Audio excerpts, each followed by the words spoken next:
Sir, planter ફેસિયાટિસ એ શું હોય છે? પ્લાન્ટર ફેસાઇટિસ એટલે એડીના ભાગનો દુખાવો. હેલો મિત્રો, હું છું doctor Rao Sutariya, orthopaedic surgeon at PP Savani hospital.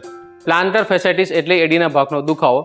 Normally વ્યક્તિઓમાં જ્યારે સવારે ઉઠીને પગ માંડે છે ત્યારે એડીના ભાગમાં અસહ્ય દુખાવો થતો હોય છે અને અમુક સમય પછી એ દુખાવો ઓછો થતો જાય છે.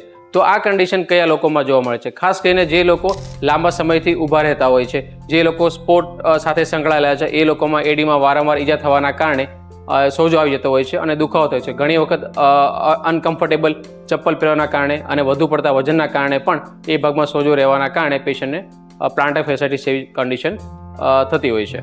સર, તો આની સારવાર માટે શું કરવું જોઈએ? તો આની સારવાર માટે ખાસ કરીને એન્કલ સ્ટ્રેચિંગ એક્સરસાઇઝ કરવી જોઈએ, આઈસ એપ્લિકેશન આપવું જોઈએ, ગાદીવાળા બધા ચપ્પલ પહેરવા જોઈએ અને ઘણી વખત ડૉક્ટરની સલાહ અનુસાર મેડિસિન પણ લેવી પડે છે અને લાસ્ટમાં ઓપરેશનની પણ જરૂર પડી શકે છે.